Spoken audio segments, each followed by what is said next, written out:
ہوتا ہے میرے دوستوں بزرگوں، ہماری ریاست میں، ہمارے ملک میں کئی مقام پر ہم ایسے حالات دیکھ رہے ہیں۔ گزشتہ چند ماہ پہلے جب ایک مقام کے الیکشن کا وقت ہوا، انتخابات ہوئے، تو ایک مسلم امیدوار جس کی جیتنے کی گارنٹی تھی، اپوزیشن پارٹی کو بھی اس بات کا یقین تھا کہ یہ جیت کر آئے گا، تو ان ظالموں نے کیا کیا، فرقہ پرست تنظیموں نے کیا کیا، اسے ہرانے کے لیے تقریباً 17 آزاد امیدواروں کو میدان میں اتارا، اور نتیجہ کیا ہوا؟ وہ ایک بندہ جس کا جیتنا یقینی تھا، ان 17 آزاد امیدواروں کی طرف سے اس کی ہار یقینی ہو گئی اور بندہ وہ ہار گیا۔ اب اس کی ہار کے ذمہ دار کون ہے؟ اگر یہ سوال پوچھا جائے تو اس کے ہار کے ذمہ دار وہ 17 لوگ ہیں جو اس کے خلاف میں کھڑے ہوئے تھے، جن کا ہارنا یقینی تھا۔ وہ 17 لوگ جو اپوزیشن میں آ کر کھڑے ہوئے تھے، انہیں بھی اس بات کا علم تھا ہم نہیں جیتیں گے، ہمارا ہارنا یقینی ہے، ہم تو ہاریں گے، مگر ہم اس لیے کھڑے ہو رہے ہیں کہ فلاں کو ہرانا ہے، فلاں کو ہرانا ہے۔ تو لہذا اگر جو لوگ کھڑے ہوئے تھے کوئی اور نہیں تھے، وہ بھی قوم مسلم ہی کے ماننے والے تھے۔ وہ 15 یا 17 افراد جو اس کے مقابل میں کھڑے تھے وہ قوم مسلم کے ماننے والے تھے۔ افسوس اس بات پر ہوتا ہے آج قوم مسلم کو ہرایا بھی اگر اس مقام پر گیا ہے تو وہ ہرانے والے بھی ہمارے ہی اپنے تھے۔ تو میں یہاں پر یہ بات ببانگ دہل کہنا چاہوں گا، یہ کسی پر تنقید نہیں ہے، کسی پر نشانہ نہیں ہے، کوئی فرد اپنے اوپر نہ لے۔ یہ بات جو میں کہہ رہا ہوں، جو پیغام دے رہا ہوں، یہ ہماری شہر کے لیے نہیں ہے، ہماری ریاست کے لیے نہیں ہے، سارے ملک ہندوستان کے لیے میرا پیغام ہے۔ ہر وہ مقام جہاں پر اگر کوئی ایک فرد جو اس عہدے کا قابل ہو، اس عہدے کے قابل و لائق ہو، وہ منصب کو حاصل کرنا چاہتا ہے، اور اس کے مقابل میں اگر کوئی شخص جان بوجھ کر اسے ہرانے کی نیت سے آ کر کھڑا ہوتا ہے، اپنے ذاتی مفاد کی خاطر، دولت کی خاطر، یا عہدے کی خاطر، یا کچھ رقم کی خاطر، یا اپنے ذاتی مفاد کی خاطر اگر کوئی شخص اپنے ہی قوم کے کسی فرد کو ہرانا چاہتا ہے، جبکہ اس کے ہارنے کی وجہ سے قوم کا نقصان ہو سکتا ہے، اس کا ہارنا آنے والے مستقبل کے لیے، ساری قوم کے لیے نقصان کا باعث ہو سکتا ہے، تو ہر ایسا کھڑے ہونے والا شخص نہ صرف میرے دوستوں بزرگوں وہ بندہ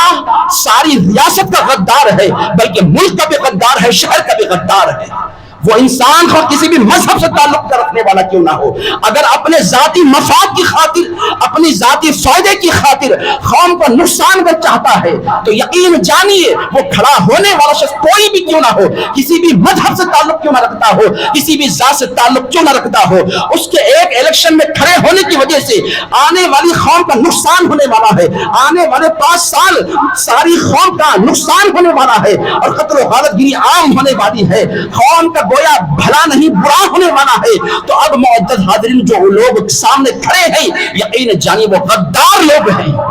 جو آج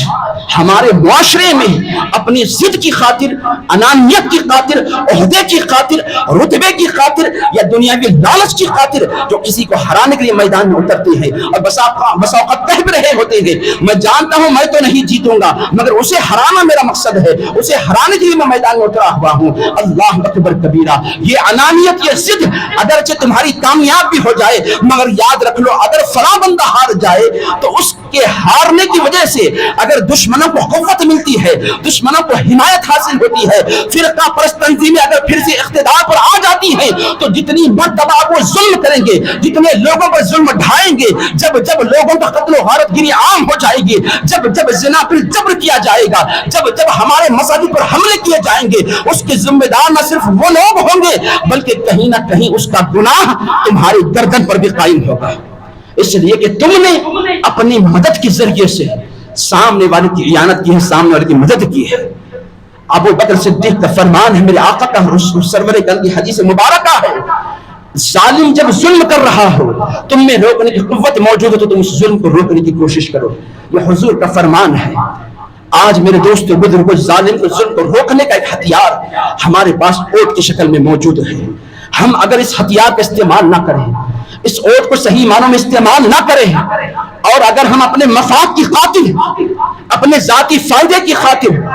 اپنے نام کی خاطر، شہرت کی خاطر، عزت و آبرو کی خاطر یہ دنیاوی رتبے کی خاطر یا کسی اور مقصد کے تحت ساری قوم کا نقصان کرتے ہوئے اپنا مفاد ہم چاہ رہے تھے، یقیناً جانیے ہم سب سے بڑھ کر ظالموں کے مددگاروں میں ہمارا شمار ہوگا۔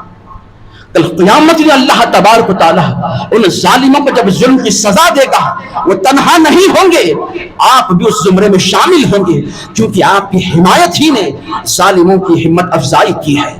آپ کا گویا کھڑا ہونا، سامنے والے کو ہرانا، یہ اس بات کی گواہی بن چکی ہے کہ فلاں کا ہارنا، فلاں کا جیتنا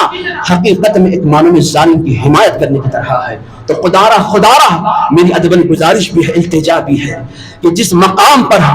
قوم کی بھلائی کے ارادے سے، مستقبل میں آنے والی نسل کی حفاظت کے ارادے سے کوئی شخص آگے بڑھ رہا ہو، وہ کسی بھی قوم کا کیوں نہ ہو، کسی بھی ذات کا کیوں نہ ہو، اس کے اگر جیتنے سے